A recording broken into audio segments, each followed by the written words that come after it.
Hello, Pacific Adventuring coming to you from Dillsburg, Pennsylvania. And why are we here? We are here for Pickle Fest 2025.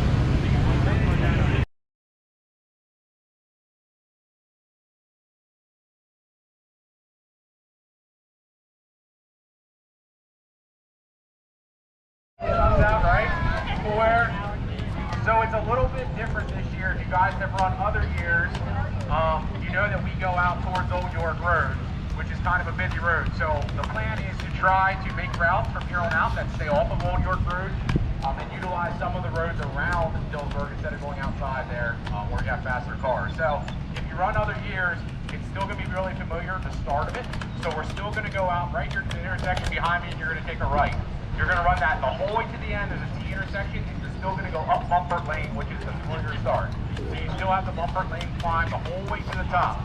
At the very top, the fire police are up there, and instead of going right like every other year, you're going left this year. But they'll be there to designate that turn. That's the biggest change. Now we're going to go left to get to the top of that turn. Again, just to keep everybody in town off that turn. So every single turn, if there is not somebody physically there, has these cones at it. Whether the arrow obviously is going left or right, you will see this, and it's always in the runner lead. Always on the runner side of the road. This will be right there. You'll always see that one so you can't avoid it. So it's every other turn. Plus, when you get to straightaways that are a little longer, I hung confirmation ribbons on some of the signs. So if it's a longer straightaway, just for a peace of mind, there is ribbons hung every so often. But just know, if you do not see a cone with an arrow, do not just randomly turn on the road. So the only place it may get kind of quote unquote confusing is maybe coming through development. But again, there's only so many routes there. That cone is not going to die. So, just know that the road, Fourbank's going to be closed. They're closed down that whole side of the road. So that runner side of the road where oncoming traffic is, that's actually going to be closed, which is awesome. So, make sure you say thank you to the fire police that are out there doing that for us this morning to get everybody out around there safely. Other roads are open, so just know, up that shoulder of the road, cars nowhere out there. There's going to be a lot of guys out there that they should be aware, but just know other cars will be out there on the road. It's not a closed road. But I'm so glad you guys are all out here. There's a lot of fun. I mean, this whole entire day happened. Make sure after the race you guys still stick around. I think we like doubled in vendors this year. I think last year there might have been 60, and I think we're like 135 this year. So it's awesome this year. It's really good to see growth. The numbers are growing too each year, so we're going to make it better every year. When you finish your race, make sure you're going to actually come back to this arch, how it designates the route. Make sure you come through here, and I have finisher medal for everybody. Top 3 female and top 3 male get awards. So make sure if you're in that top group, stop line, you come past the finish line so we can do it all in one shot. So make sure if you're the top runner, you stop by and see. So the day here starts with the 5K Pickle Chase Run.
Pickle Fest is a one-day street fair held on the second Saturday of May and is Dillsburg's unofficial start of spring, full of arts, crafts, organizations, food vendors, businesses, music, a 5K Pickle Chase Run, and more. The fair runs from 8 a.m. to 3 p.m. and runs the entire length of Greenbriar Lane from Harrisburg Pike to North Baltimore Street. The Dillsburg Pickle Fest was started in 2006. The festival was founded by Nick Farkas and has been held annually since then. Nestled in the foothills of beautiful and historic Blue Ridge Mountains, with South Mountain in its backyard. At one time, the settlement was known as Monaghan Settlement, and other times it was Dills apostrophe S or Dills, Dillstown, and even Dillston. Then at its incorporation on April 9th, 1833, it officially and probably finally became known as Dillsburg. It was named in honor of the chief of the earliest settlers, Matthew Dill, who located here about 1740. He came from the county of Monagahan, Ireland. In 1749, Matthew Dill became one of the court justices of York County, and before he had commanded a company against native Indian opposition. He died October 13, 1750, at the age of 52. The exact date of the earliest settlement in or near Dillsburg is uncertain. It is noted, however, that Captain Matthew Dill's name appeared in the records of Chester County, Pennsylvania, as late as 1735. It should be noted that the lands within the present limits of York County were at one time a part of Chester County. They later became part of the new Lancaster County, and finally, in August 1749, York County was established west of the Susquehanna and was separated from Lancaster County. One of the townships that was laid out before 1749 was Monaghan, later Monaghan, including the area now comprising Dillsburg. Since the land west of the Susquehanna was purchased from the Indians in 1736, and since it's recorded that preaching services were held locally as early as 1737, it may be concluded that the approximate date of the settlement is between 1735 and 1740. Records show that Thomas and Richard Penn, Esquires, and proprietaries and governors of the province of Pennsylvania, granted to Captain Dill for a sum of money a tract of land containing 504 acres.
your time here with me at the Pickle Fest here in Dillsburg, Pennsylvania. And I hope you also enjoyed all the other history that is part of this town. So if you like this type of content, please consider like, commenting, sharing, and subscribing. And as always, I'll see you at the next location.